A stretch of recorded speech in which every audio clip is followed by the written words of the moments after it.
Ibihe byiza nshuti bakunzi ba Initalk Rwanda, mwebwe bana natwe ibiganiro dukora umunsi ku munsi. Turi mu bihe byo kwitegura iminsi mikuru ya Noheli n'Ubunani, dusoza umwaka wa 2025 twinjira mu mwaka wa 2026. Ubundi Noheli yizihizwa ku itariki 25 z'ukwezi kwa 12 buri mwaka. Gusa nubwo ibihugu byinshi byo hirya no hino ku isi byizihiza Noheli ku itariki 25 z'ukwezi kwa 12 buri mwaka, siko bimeze mu bihugu bimwe na bimwe ku isi. Kuko hari ibihugu n'imiryango bifite imigenzo n'amateka yihariye, aho Noheli ikizihizwa kuri iyo tariki isanzwe uzi, ahubwo Noheli ikizihizwa ku yindi tariki itandukanye.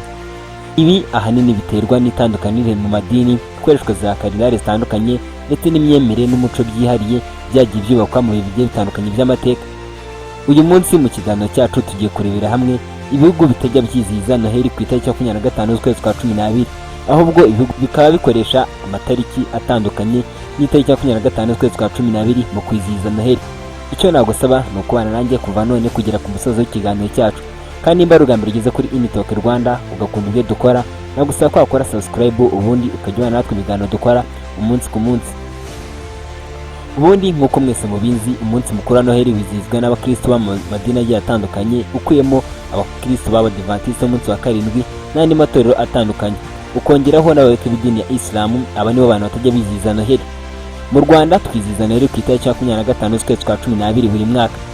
Mu bihugu bitizihiza Noheli ku itariki 25 z'ukwezi kwa 12, munyemere duhere ku gihugu kizihiza Noheli ku itariki ya 6 z'ukwezi kwa 1 buri mwaka. Iki gihugu akaba ari igihugu cya Armenia. Impamvu igihugu cya Armenia kizihiza Noheli ku itariki ya 6 z'ukwezi kwa 1 buri mwaka, nuko kiliziya ya Armenia yitwa Apostolic Church, ari imwe muri kiliziya za mbere za Gikristo zabayeho ku isi. Iyi kiliziya yo yakomeje umugenzo wo kwizihiza Noheli, yo kwizihiza ivuka rya Yezu Kristo n'iyobokamana rye, ibyizihizwa Epifani, ku munsi umwe ariwo tariki ya 6 Mutarama buri mwaka. Iyi tariki kiliziya yo muri Armenia ntiyigeze yemera gutandukanya Noheli ku itariki ya 25 z'ukwezi kwa 12 niba tariki ya 6 z'ukwezi kwa 1 nk'uko byakozwe mu bihugu byo mu Burayi bitandukanye. Ibyo bihugu bikaba birimo Espagne, Ubufaransa, Ubutaliyani, Ubudage n'ibindi bihugu bigiye bitandukanye. Mu bindi bihugu bitizihiza Noheli ku itariki ya 25 z'ukwezi kwa 12, munyemere dukomeze ku bihugu byizihiza Noheli itariki ya 7 z'ukwezi kwa 1 buri mwaka. Ibyo bihugu birimo Ethiopia, Uburusiya, Serbia, Montenegro, Macedonia y'Amajyaruguru n'ibindi bihugu bigiye bitandukanye. Impamvu nyamukuru ituma ibihugu byizihiza Noheli ku itariki itandukanye n'itariki ya 25 z'ukwezi kwa 12, bigahitamo kwizihiza Noheli ku itariki ya 7 Mutarama aho kuyizihiza ku itariki ya 25 z'ukwezi kwa 12. Impamvu ishingiye ahanini ku itandukaniro rya za kalendari n'imigenzo ya kiliziya itandukanye, kuko kiliziya nyinshi za Orthodox zikoresha kalendari ya Yuliyani yashyizweho kera. Iyi kalendari ya Yuliyani ikaba itindaho iminsi 13 ugereranyije na kalendari ya Gregori ikoreshwa cyane muri iki gihe. Bityo ibyo ngibyo bivuze ko itariki ya 25 ukwezi kwa 12 kuri kalendari ya Yuliyani ihura neza n'itariki ya 7 Mutarama kuri kalendari ya Gregori dusanzwe dukoresha.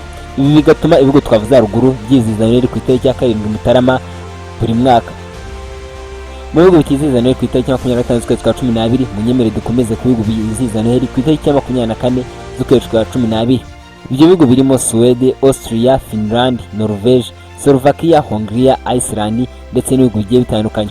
Ibihugu byo impamvu ituma Noheli biyizihiza ku itariki ya 24 z'ukwezi kwa 12 buri mwaka. Ibi bihugu byo impamvu ituma Noheli yizihizwa ku itariki ya 24 z'ukwezi kwa 12 buri mwaka, muri ibi bihugu nishingiye guhinduka ku itariki ya Yezu Kristo yavukiyeho, ahubwo ishingiye ku myemerere ya kiliziya, amateka, imigenzo, kuko kiliziya nyinshi za kera mu myemerere ya Gikristo ya kera umunsi watangiraga nimugoroba, si mu gitondo nk'uko bimeze muri iki gihe. Muri make Noheli yizihizwaga buri bwake ku itariki ya 25 ngo umwami Yezu Kristo atuvukire.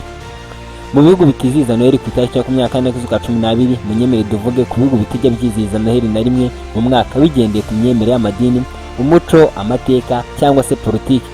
Ibyo bihugu bitizihiza Noheli ku itariki ya 25 z'ukwezi kwa 12 ndetse n'ibinagira n'indi tariki byizihizaho Noheli, ibyo bihugu birimo ibyiganjemo ahanini n'ibigizwe n'abayoboke benshi b'idini ya Islam. Ibyo bihugu bikaba birimo Afghanistan, Somalia, Libya, Sudani, Mauritania, Saudi Arabia, Yemen, Nepal, Ubushinwa, Ubuyapani ndetse n'igihugu cya Korea ya Ruguru kubera politiki yacyo yihariye, ndetse n'ibindi bihugu bigiye bitandukanye bitizihiza Noheli bitewe n'abaturage babituye, kubera ko umubare munini ari uw'aba Islam. Reka ngushimire wabanye nanjye kuva ku munota mbere kugera kwa nyuma mu kiganiro cyacu cyagarukaga ku bihugu byizihiza Noheli ku itariki itandukanye ntidusanzwe tuzi ndetse n'ibihugu bitajya byizihiza na rimwe mu buzima bwabyo. Reka mubwire ngo niba ari ubwa mbere ugeze kuri Initwork Rwanda ugakunda ibyo dukora, nagusaba ko wakora subscribe ubundi ukajyana natwe ibiganiro dukora umunsi ku munsi. Reka mubwire ngo icyo ugomba kumenya kandi ukazirikana nuko twifuriza kugira ibihe byiza.